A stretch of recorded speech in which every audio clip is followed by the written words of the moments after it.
Hi, welcome to Parenting from the Trenches with Yellowbrick.me. I'm Amy Alamar, and I am coming to you live with my guest, Dan Weiner. Thank you for having us. We are at the Family Resource and Development Center in West Hartford, so thank you for having us at your office. We're going to be talking about raising boys today. There's been a lot of focus on talks of sexual assault, sexual harassment, and kind of getting these conversations out there. And last month we talked about raising girls and talking with your girls about such topics. And so today we're going to do a focus on boys. If you think this topic or other topics we discuss could be helpful, please do join our mailing list at Yellowbrick.me or follow us on Facebook and Instagram. We would love to have you comment and welcome our guest, Dan Weiner, to the show. So please join us, join in the comments, send your questions. And with no further ado, we've got Dan Weiner. You are a clinical psychotherapist. Yep. You focus on children, adolescents, and young adults struggling with, now this is a long list, right? Depression, anxiety, autism spectrum disorders, ADD and ADHD, and other various behavioral difficulties. So that's a lot. So you're seeing a lot of what's going on today, and we're really grateful to have your expertise with us. Thank you. And people can learn more about you at? Two websites. Through our group practice, it would be Family Resource and Development Center. That's www.frdcllc.com. And then my website is dwtherapy.net. Okay, great. Well, we are just so lucky to have your expertise today. We're going to jump into the conversation, and please join us in the conversation through the comments. Huffington Post had an article about what do you do when your kid's favorite YouTube star crosses the line? You know, how do you talk to them about that? Because this is somebody that they hold on a pedestal. And this happens with athletes, with heroes in all different, Hollywood, we're seeing it. So what do you do? How do you talk to them? How do you reconcile that, geez, somebody you adore and admire and enjoy has done something that is not excusable? Right. And it's a good question. It is. It's happening so much right now. But I think our tendency sometimes is to immediately weigh in with our opinion, and I think kids don't look at it from anywhere near the same angles that we're looking at it. So I think if it's your son who you want to at least initiate a conversation. So half the battle is how do you first approach it, and so the first thing is to make sure you're not imposing any judgment. As much as you may be feeling it in your own mind that this was crazy or horrible what they did, you have to really go in and almost feel things out. So, can you believe what happened? What are your thoughts about that? And so, not that you don't judge, but just withhold. Quietly judge. Yeah, okay. You definitely want to quietly judge. Yeah. Half a good part of the battle is just being a good actor sometimes with your kids. But I would say go in and make sure that you're really feeling them out. And sometimes the first thing that you might want to do is, as soon as they say something that you think is inappropriate or be reinforcing or validating what that star did, you still have to hold your tongue and you just kind of have to feel them out, because really our primary goal is to make sure our kids talk to us. And it's hard enough to get boys to communicate with us sometimes. And so any judgment is really going to shut them down sometimes. That can shut them down. Yeah. So that's a great way to open up the conversation. Now, how do you maintain your influence while popular media is contrary to your family values, or could be contrary to your family values? So, okay, you've withheld your judgment, you've started the conversation, right? But maybe something that's happened out there, I mean, you do want your child to know this is not okay. Absolutely. Yeah. I think you really, if you're in a 5-minute conversation with your son about something that happened online, you're doing pretty well. Yeah. Right? If it didn't get give cut yourself off, a pat on the back. Give yourself some time, because really what you're also trying to do is weather that resistance storm in some cases, where they're kind of like maybe arguing or defending the position of that other person. And you're really looking for an opening to promote a different perspective. So it might be a question like, well, what's your sense of how other people would see this? What's your sense of how, in the case of Jake Paul, where he had sort of filmed something around suicide, they might be like, wow, is suicide something that you guys talk about a lot in school? I think anything that sort of allows you... And the intention of it could have been different from the outcome of it. Absolutely. So maybe getting into the intention of it, or what it could have been. Right. Yeah. I think there's a couple things that come up from this stuff. A is just poor judgment in and of itself. Do your kids see what poor judgment is in others? And do they have an ability to empathize or see things from a different person's perspective? How did people feel when they watched it? What did you think about some of the comments you saw? So really, those are two big things we're trying to promote in our teen boys. And one of the things I'm hearing from you, I think, is rather than instilling your own moral filter in your kid, you're really asking them to develop their own. You're 100%. Yeah, you're really asking them these questions to elicit, and that's a key here, right? Like, huge. How do you get them to develop their own filter? Because you won't always be there to have that conversation. Right. You won't watch every YouTube video with them. Right. I hope. I think that's mostly our fear as parents, is that we just desperately want them to have a good moral compass. We do, right? And yes. they don't have it at this age. No. So if we impose ours on them too much, we're not really giving them a chance to develop. But what I like themselves. about what you're keying in on is, when I talk with kids, sometimes they say, adults say that our brains aren't fully developed, we don't have impulse control. And that can feel patronizing to kids. So what you're teaching is, how do you help them to develop their brain and their moral compass, and how do you elicit that as opposed to just telling them you don't have it? Right. Usually, or you need to use mine. Right. Usually that notification that their executive brain is not fully developed comes out as an insult, and it's usually coming out after they made a mistake. Yeah. Right? Yeah. So it's not absorbed real well by that teen.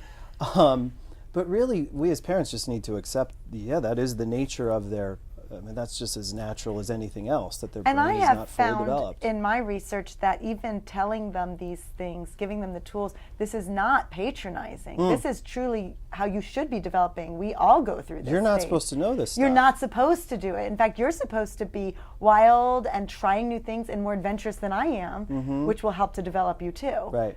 But our tendency is to shut that down, right? We don't want them being wild and adventurous, of course. Because we're scared. It's half of the battle, is reconciling our fears and anxieties with what they need, and that's not always easy to do. No, it's not. I want to talk a little bit also about stereotypes that we have for boys. So, do you still see, I think I still see it, that boys should appear strong, in control of their emotions, or maybe really not showing emotions? And I'm wondering if you're seeing this, it's being perpetuated in all different ways. It's being perpetuated in our society and media. But how do we kind of talk about that, and how do we assure our sons that it's okay and safe to have those emotions and express those emotions?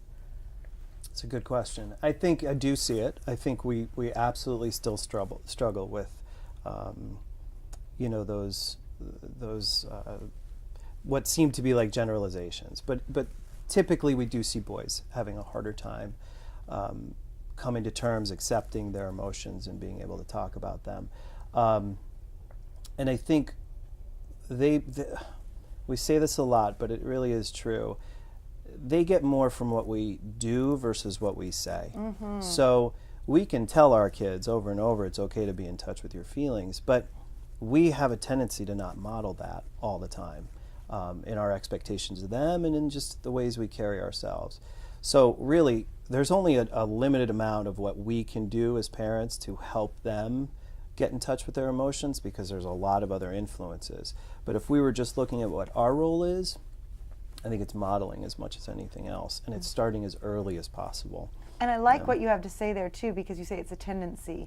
So we shouldn't say all boys, feel this pressure, or all boys need to do this or that, right? Because obviously each boy is an individual. Right. We're talking about a boys, which is such a glitz, which is like half our population, right? But so we can't, and some of my most articulate clients are boys. So it's not like we don't see them able to communicate, but modeling is a great tool that we as parents can start today. Right. And maybe I'm thinking too, going back to the YouTube thing, so if I use media as an example and I withhold judgment, how might I use that as an example to start the conversation? So if I see something very typical in media, how do I point to that and say, wow, that boy might feel constricted, or why didn't he go and do this? Right. And I think we get a lot from that because you can see the boy's response of, oh yeah, he's such a baby, or he's so, yeah. I mean, I think we can almost tell how they would deal with their own emotions just by asking them about what they see in others. Movies are a great situation to do that with. Fiction is easy because it's a character you can blame. Yeah, exactly. Bad choice making. There's also tons of influences that are completely outside of the home for boys in this day and age. I think it's really tough being a boy. There is no reduction in the social worlds that these boys are in to be any less athletic or any less focused on being powerful or tough or strong.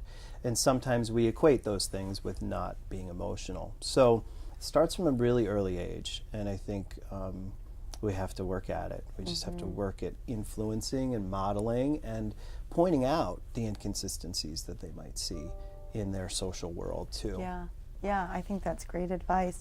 We're seeing all these allegations of sexual assault and harassment in the news. We've got to focus on the Me Too movement and women's stories, which is phenomenal, and very exciting to watch. And parents need to address this with boys. So how do you suggest parents start this particular conversation with boys? Do you point to the media? Do you have a couple ideas on opening that? And let's think about, prepubescent boys and adolescent boys. Right. Yeah. Right. Well, I think prepubescent boys, I would be concerned about them having too much exposure to any of what they're seeing. I think just what is sexual assault to a prepubescent boy?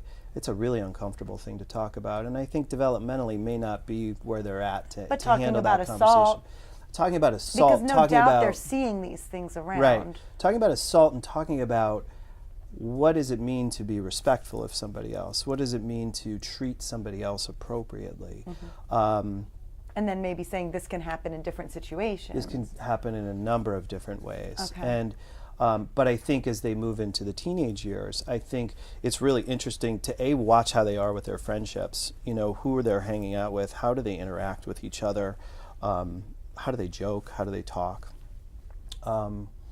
And I think never be afraid, when it's something this concrete and something this black and white, never be afraid to put down a very firm stance on what's acceptable and what's not. I think there's also this fear that we were talking about before often paralyzes parents into being afraid to say anything because of what we were talking about, that we want to keep them open. But there are some things that are just not okay, and I think we have to be super black and white about that with them. That's right, yeah. And if you are concerned that your son is engaging in an intimate relationship, and I think, rather than, like you say, kind of close your eyes and hope, well, they're in a good relationship, it's all fine. Right. Maybe being really clear about it.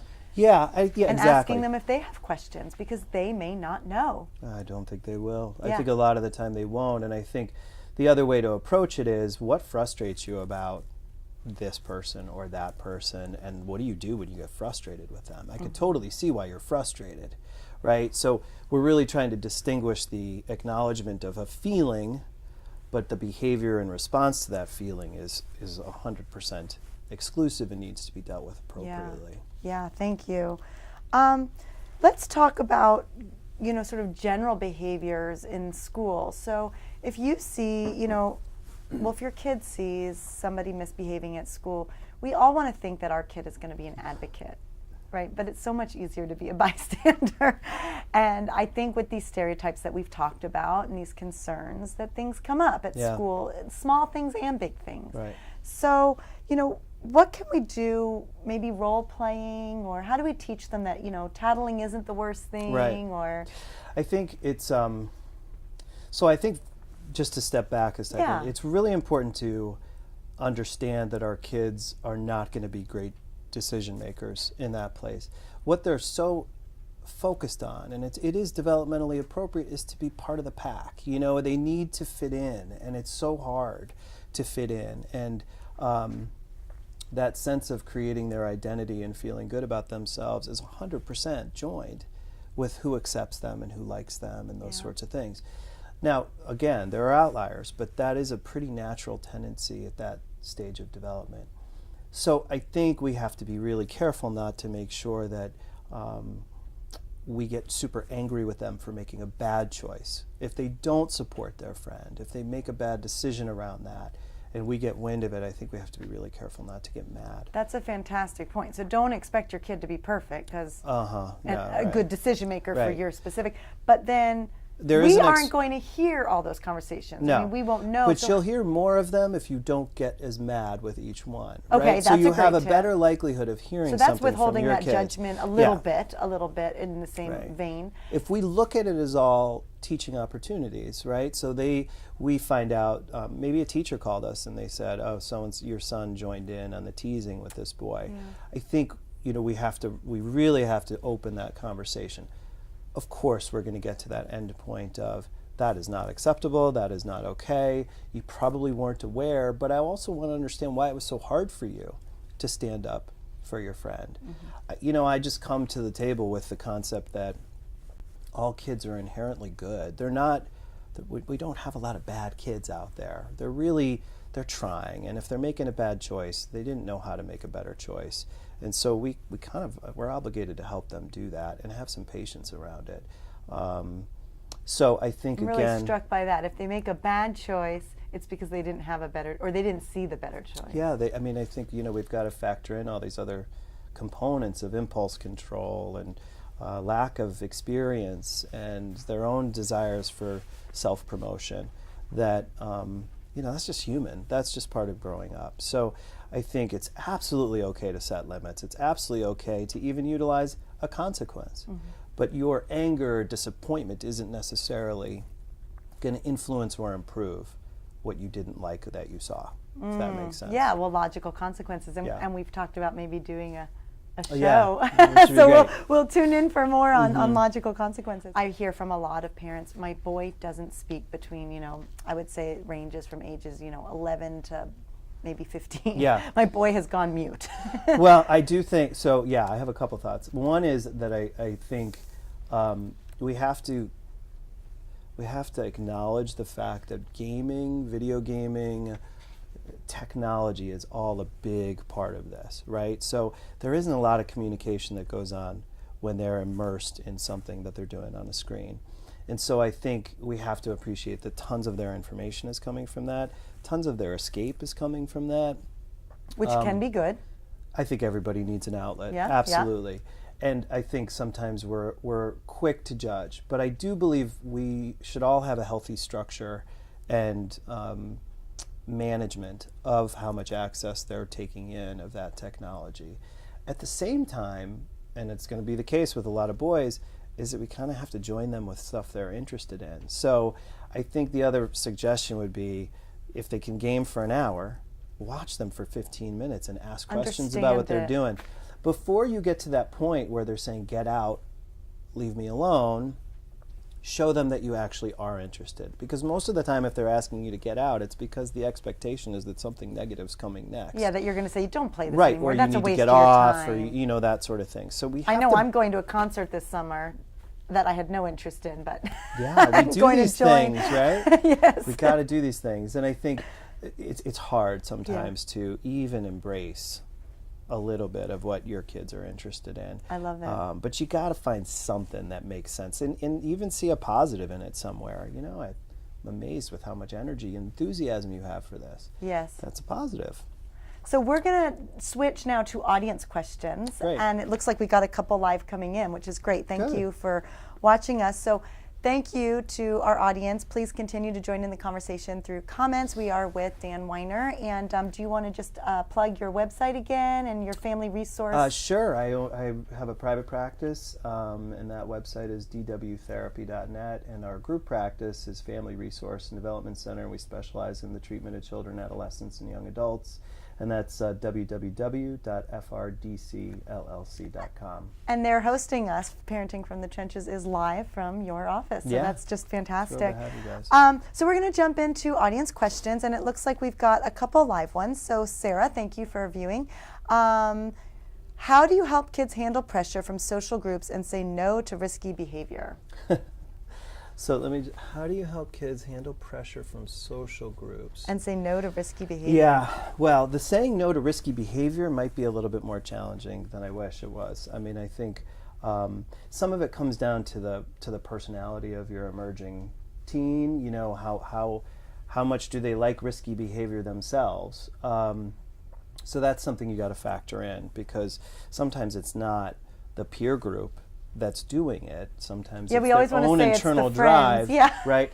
But let's go into the assumption that they're kind of following the lead. I think we have to make sure we keep those lines of communication open, find out what they're doing, and don't be afraid to set limits. I mean, if it is a risky behavior that really is not safe and that could get them into trouble, I think we fear sometimes our kids being mad at us, and so we give them the space. And I would don't get caught up in that trap. I would say, going back to your other advice too, so yeah, set limits, have some consequences, but the angrier you get, it doesn't make it better. So showing your concern versus your anger. I know in our own family, you know, when we saw some risky behavior, we said, listen, this makes us question whether you can say no to bigger things. Right. And so that opened a door for us to say, this is consent. You know, it may look different to you because it's a different situation, but we're asking you to say no to some things, and you can't even say no to this, and that scares us. And so bringing, I think, that conversation, and showing the concern could help. So thank you. I hope that helps. Yeah, I think Sarah. Just as far as handling the pressure, I think we just have to acknowledge that there is pressure, and they have to understand that we understand, even though we're not in that situation. Validation is just such an underappreciated approach. It is, for most. So we are in desperate need of that logical consequences, positive discipline show. Yeah. Okay. That'd be great. Heather is also watching. Thanks, Heather, and welcome. My son knows my buttons and pushes them frequently. Mine too. So yeah, and I think my guess is you're going to say roll with it and try to use it to start a conversation. Well, what do you think? So I don't know what happens when a button's pushed for you, Heather, but we all have different responses to when our buttons are pushed. But I think if the button results in something that makes you as upset or distressed as what they want you to be, then you're right. Then that sort of does not result in anything productive. I'm a big believer in ignoring the negative as much as you can. That, you know, if they're pushing your buttons, I think the last thing that they want is to be not attended to or ignored. So my suggestion would be to take some space and validate yourself for having your buttons pushed, and give yourself a pat on the back for walking away when you really would have normally fallen into that trap of yelling or and start getting small, caught. Right? Like start with a very small thing, like a fidget or, you know, some annoying comment at the dinner table. Right. I learned that being a 7th grade teacher before being a mom was great training for God, that. Absolutely. So being able to just ignore the behavior that doesn't really warrant a big explosive reaction. I think that's great advice. We've got one more live comment. Suzanne, how much privacy should we give boys with devices? My 13-year-old has a smartphone and I don't check it. I want to make sure he's making smart decisions. And I know research suggests that if you at least have some time away from devices, you know, a lot of people use the kitchen as the charging station and don't allow them in the bedroom. That's one area of privacy that you could easily avoid with just standard practice. Yep. How about checking the phone? I know my own advice. Well, I think it starts from the initiation of their access. So I think kids need to learn very quickly, this is the way that you're going to have a phone. This is the way you're going to have access, is your phone is actually my phone, and I will not invade your privacy, but I am going to put limits on how much access you have to it. And if it comes down that somehow I found out you were doing something inappropriate, then your access is going to get more restricted to some extent. At the same time, as you show me less conflict and arguing about how much access you have, you're showing me that you're able to handle more. Yeah. So I think more freedom. More freedom. But I think if we really, we cannot believe for a second that when we hand a 13 or 14-year-old a device that can pretty much do anything they want it to as far as access to information, that they're going to make great choices. Oh, yeah. They're just not. And that's not every kid, but I think it's going to be tough for them. And I want to highlight a point you made there. It depends on when you start practicing with this. So if you've started younger, maybe really, I've suggested really monitoring heavily what they do, showing them that this is so important. I'm looking at every interaction you have, so that even though it's cumbersome on us and it's tedious for them, you're showing them this is so important and this is how I'm developing my filter. This is what I'm looking for. Right. But talking to them about what you're looking for Right. and then weaning it away. And I think It's your always, advice is great. It's always better to start with more structure and a And very I don't think clear it's understanding. too late at 13 Not for at all. Suzanne Not at all. to impose more structure and say, you know what, I was watching a show today. I just want to give it a week where I'm paying really close attention. I just want to know what's going on with you. Yeah, and I think even beyond a show, it's I've been noticing this is what's happening, and we are changing the landscape of how this is working, so that in a year or two we're not battling the same way as we would be if I didn't do that for you now. And I would encourage using the device with them, engaging in some of, kind of like you were talking about with the Watch gaming. YouTube videos. Watch YouTube. This. And also sometimes I'll just painful, text a reminder to my kids because I'm like, I don't want to nag, but I'll text them or I'll do a Snapchat because they think it's funny when I Snapchat because I don't know how. So just kind of trying to engage with them through it. I think it's great. We had an interesting question come in off air. Sarah from Connecticut says, how do you help your son through ghosting by a former friend? The kids were friends for years. They were texting, they were helping each other with homework, inviting each other to parties. And then abruptly, this friend pretends your son doesn't exist. No eye contact. So hard. They're not, connecting anymore. So how do you encourage your son? Do you tell them to reach out? Do you tell them to withdraw? It's a great question, and it's a super painful experience for boys and girls when this happens because it's not gender specific. And I will say that when this happens, it has a big impact on those kids because there really is they can't understand why it happened, and it's so painful. And it has the ability to kind of impact self-esteem quite a bit. So your emphasis really is on how is it appropriate to treat somebody that person's way of handling it, really poor judgment. And again, there's a couple, we don't always know what drove to that, but it probably has a lot to do with how this person who did the ghosting is managing his own social world and trying to social climb maybe or do some other things. Mm-hmm. And so I think helping your son keep coming back to what is important to you. Let's figure out what the most important thing is. Is it valuable to have a friend who would do that to you? Are there types of friends that you could seek out and look for that you just kind of have a sense they probably wouldn't do that? Or when you get into a friendship, how do you kind of go in at a pace? But I think it's really important to help them get back into the social game and not feel like they're going to stay on that peer. So balancing, do I have to chase after this friendship, or do I see and decide what I value in a friendship and seek it elsewhere, which is there's two different ways. Profitable. Yeah, I would say the gut in me would suggest that you encourage them to not chase, but if they feel that urge to chase, we have to sit with them with that and try to understand why that's still, because it really is a pride loss if they chase. And that's something we don't want to see them kind of And even endure. if you could encourage them to wait, because there may be a natural, authentic situation in which they do end up connecting and just being ready with what would you say if you found yourself in a conversation. Yeah, and is there a way for them to communicate their feelings without feeling silly compromise. I think just kind of putting it out there so that they're standing up for themselves and not feeling like a victim in that whole situation. So talking about what they would value in a friendship and sort of seeking out other opportunities for interactivity, even if it's not a BFF. Right. Maybe giving that just a rest in general, the situation, and then talking about ways to feel empowered should you end up in a situation where another group with this other child or the child and you connect, kind of being ready for what comes next. I think that's great advice. We are hearing from Meg. Thank you, Meg, for joining in.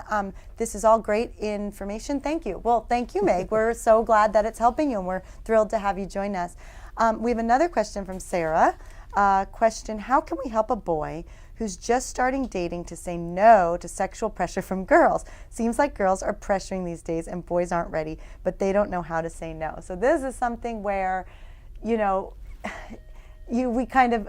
I think as a society kind of tell boys you're ready, like whenever you're ready, go look for an opportunity. But really they're not always ready at all times. No, and they should feel comfortable to say no and not put themselves in compromising situations, just like we say girls should be able to. Yeah. It's there are so many pressures, not just coming from the girl, but coming from their own bodies, coming from the internet, and certainly their access to inappropriate things online. And kids are just seeing so much more than they're really developmentally ready to handle. And I think it somehow insinuates that they should be ready because they've seen it. I think helping them realize what's realistic and what's appropriate, and that what will the regrets be if you kind of go at a pace that you're not comfortable with, and really kind of helping them walk through that process of how do you bow out gracefully, how do you come off in a way that you're still saving face. And I think that's important for boys. And if you've said yes and you've enjoyed it or not, it's okay still to say no next time. Yeah, I think that's a key one. Well, you've been just extraordinarily helpful. Thanks. I think your advice has been great. Thank you. And I've enjoyed hearing your expertise. Thank you so much for joining us live. And if you're catching us in a syndicated version, feel free to send us comments offline. Our next show is January 31st with Jen Thompson, and we're going to be talking about body image and eating disorders for boys and girls. So it'll be a very interesting topic. Please remember to email us your questions, like us on Facebook, join our newsletter. We're at Yellowbrick.me, and this is Parenting from the Trenches. Have a great day.